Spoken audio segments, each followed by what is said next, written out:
Hello there and welcome to this video on servicing and rebuilding a Huma regulator.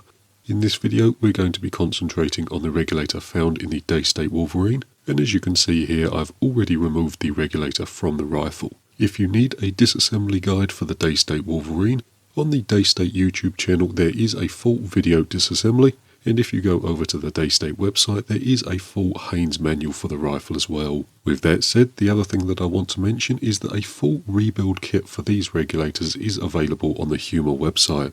The kit includes all of the O-rings, a little bit of silicone grease, as well as the small white sealing disc found in the middle of the regulator. With that said, I have two regulators in front of me.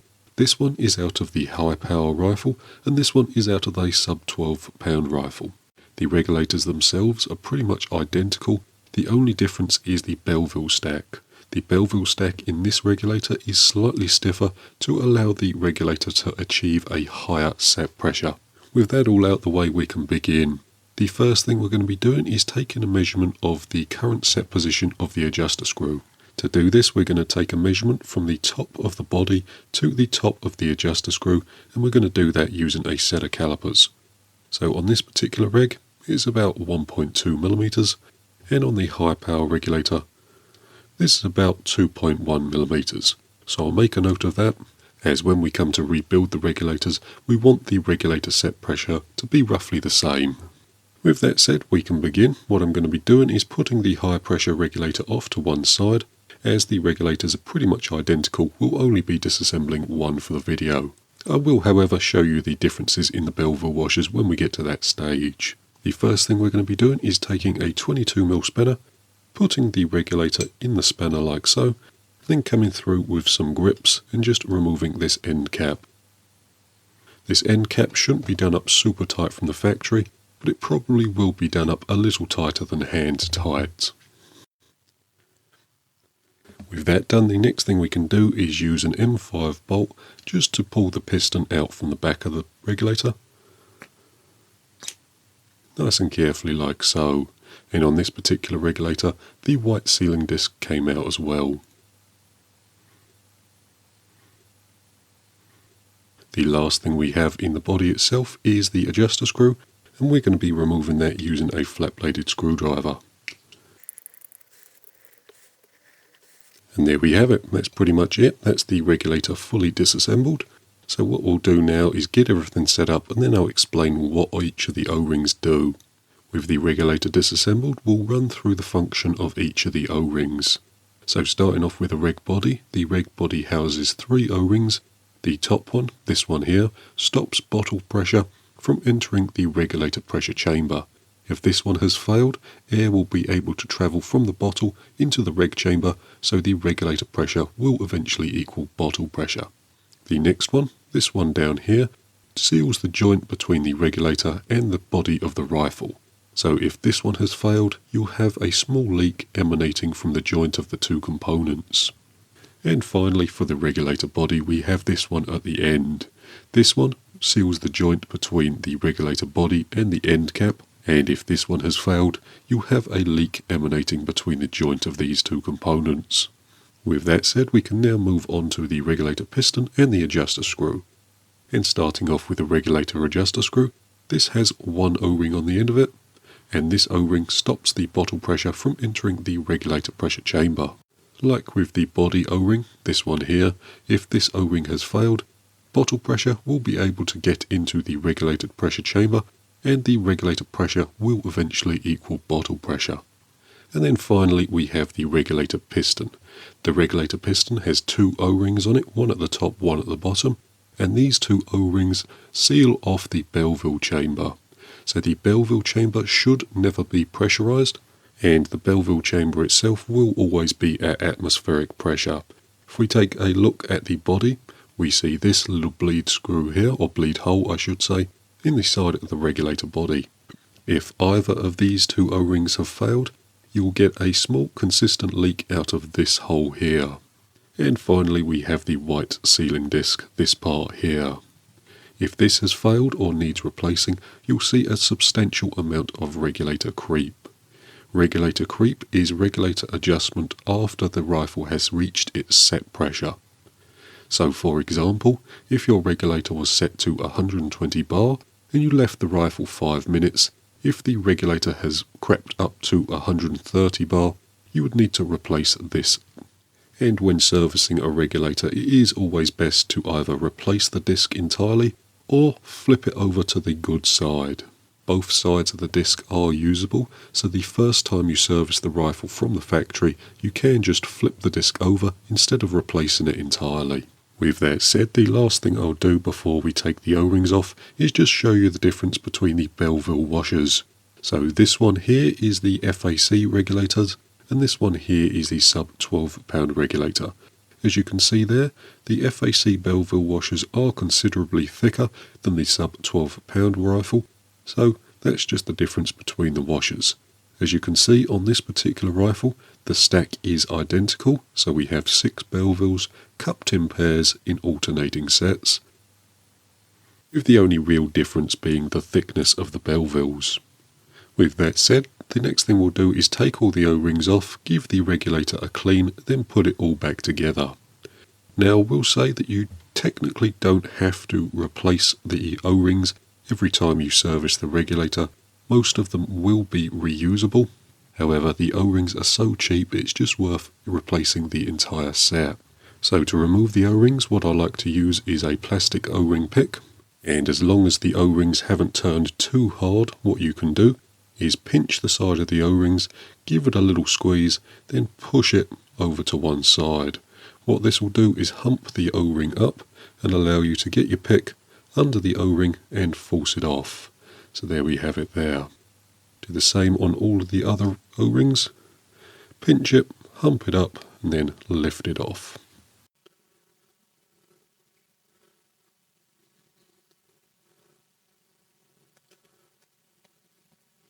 Depending on how long the O-rings have been there, some of the O-rings can turn very hard.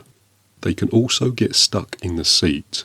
So if you have an O-ring that's stuck in its seat, what you can try is just to twist the O-ring inside the seat.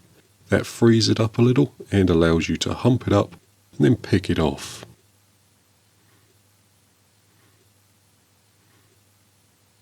Now that will allow you to get rid of most of the O-rings on the regulator. Although if the regulator has not been serviced in quite some time, the O-rings can sometimes turn very, very hard, almost like plastic seals. When they get like this, no amount of squeezing will actually move the O-ring from the seat, and what you need to do is either use a razor blade to very, very, very carefully cut the O-ring and then hook it out, or using a metal pick, sometimes you can pierce the O-ring and actually just pull it off. Normally what happens is that the O-rings get hard and brittle, so they end up cracking in the seat, and you can normally just pick the parts out of the O-ring seat. But I will emphasize yet again that if you end up using a razor blade or a scalpel blade to remove the O-ring, just be incredibly careful that you don't damage any of the sealing surfaces. What I normally recommend is cutting through about 80% of the O-ring. That leaves a slot in which you can get either a metal O-ring pick or your plastic one in there and sort of break one side of the O-ring off and remove it from the seat. But again, on this particular regulator, the O-rings seem to be coming off fairly easily.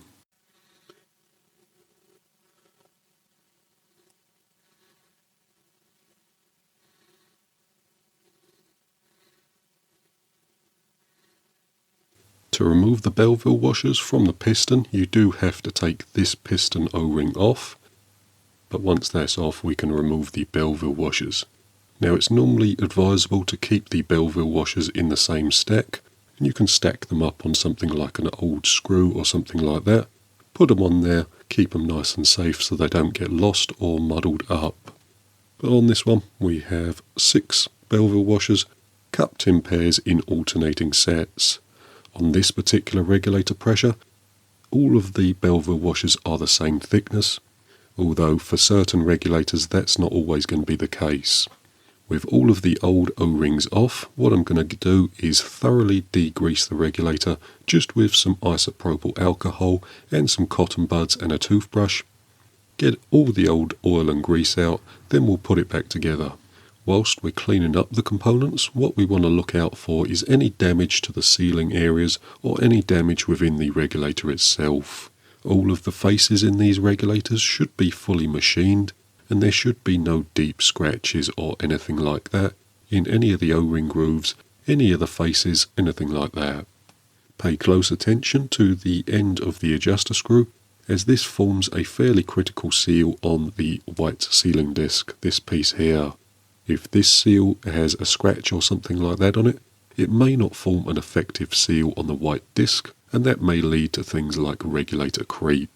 Most of the time though, as long as no debris gets inside the regulator, all the faces should be pretty much brand new.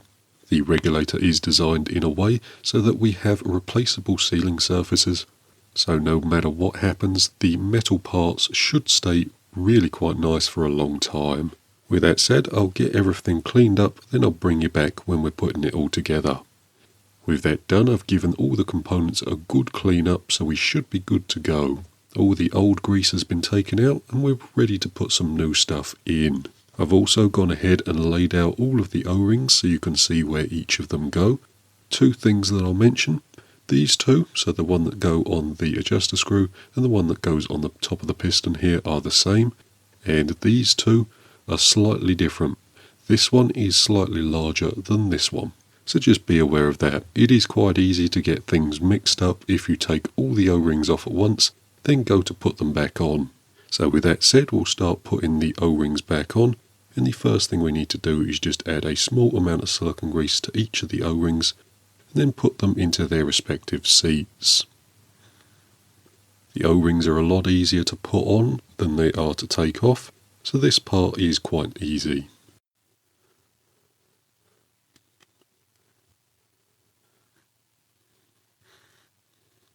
Next up is the piston.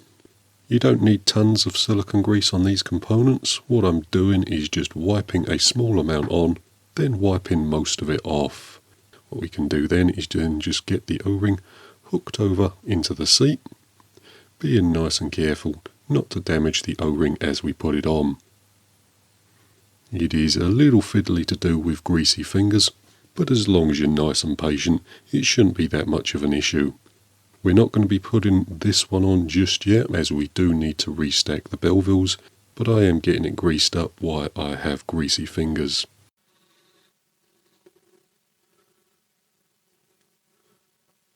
The next step is to restack the belville washers onto the regulator piston. Now Huma recommend a small amount of silicone oil or grease over the belvilles, so I'm just going to be putting a small layer on just over each of the washers individually.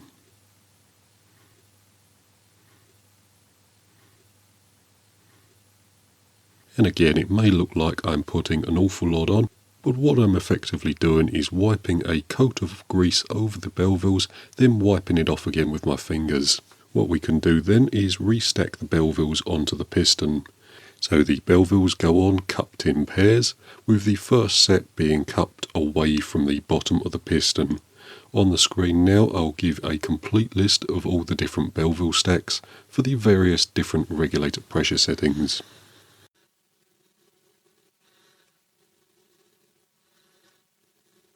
With those stacked, the next thing I'm going to do is just add a very small amount of silicone grease to the top of the piston. What that will do is just hold the white sealing disc in place whilst we assemble the unit.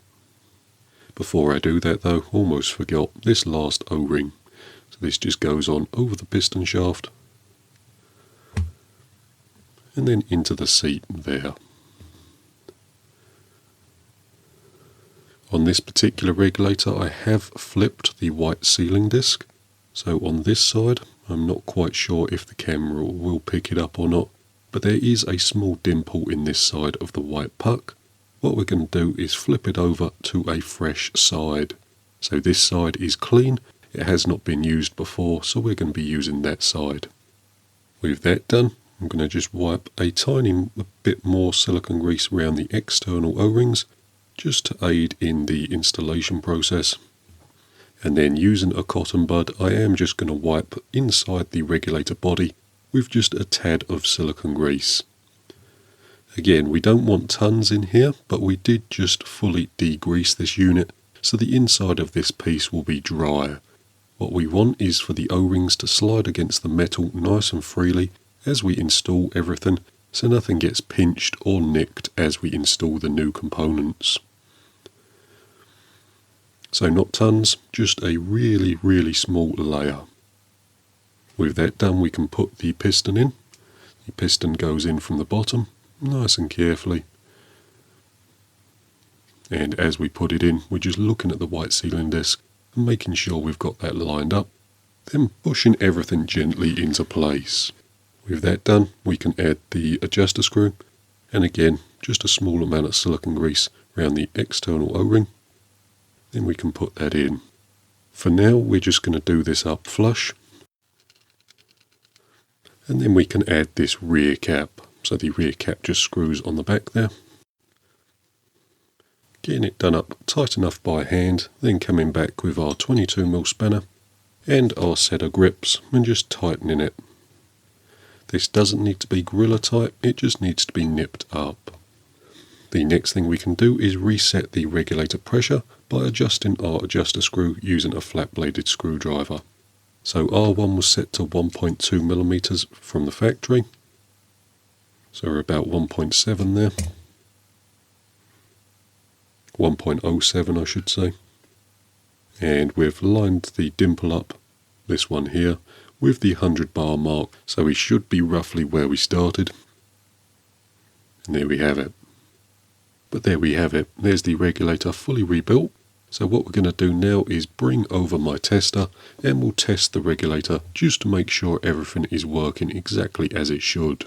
So the tester itself has the correct fitting for the regulator, a digital regulator gauge, and then a bleed screw on this side. So we'll reset that, hook up our scuba tank, making sure that the bleed screw is tightened down. Then we can add our regulator. Again, tiny bit more silicone grease around the O-rings, getting that put into position. And now we can pressurize the unit. As you can see there, we've got about 95 bar on the gauge. It will take a little bit of time for the gauge to settle, and the regulator itself will need a few dry fires to cycle properly. So there we have it, the regulator is settling around the 98 bar mark. I will say that this setup is particularly bad for regulator creep. What we have here is an absolutely microscopic plenum, and any small change in air temperature will show up on the gauge. Normally what happens with these testers is you mess around for a little bit, the air temperature stabilizes in the unit, and then everything slows down on the gauge. Obviously as well, this is a brand new regulator with all new O-rings, so it will take some bedding in. Generally speaking, as long as the regulator is working as it should at this stage, I normally give them between sort of 200-250 pellets just to bed them in. So a little bit of creep isn't worrying me at the minute. And obviously you're probably not going to have a reg tester, so you're going to need to do your testing on the rifle. The Wolverine does have a reg gauge on the side, so you can compare what the regulator is set to now versus what it was before you took it apart. But I'm quite happy with how the regulator is operating, so what we'll do now is I'll take the regulator out again and we'll show you how to adjust the reg set pressure. Right then, so with the regulator out the tester, we can have a look at the gauge markings. Let's say we want to decrease reg pressure. At the moment we're around the 100 bar mark according to the sticker, but we want to take it down to say 90. All we need to do is, using a flat bladed screwdriver, adjust the adjuster screw down to 90. So there we have it. There's adjusting the regulator down. To increase the reg pressure, it's a little more complex. So let's say we want to go to 110. What we need to do is go up and above the actual set pressure. So the actual marking isn't marked on this one, but say that's 120. We then come back down to 110, and that removes any backlash within the screw itself. In other words, what you're trying to do is always adjust down to your reg pressure. You don't want to wind out to get it.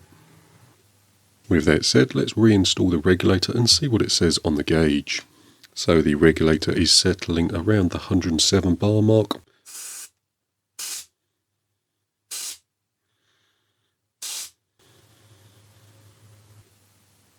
Around 106 after a couple dry fires. So we didn't hit exactly 110 bar on the reg set pressure, but if we really wanted to, we could go through the same process again, taking the regulator out, readjusting the adjuster screw, and then fine tuning until we get our desired reg pressure.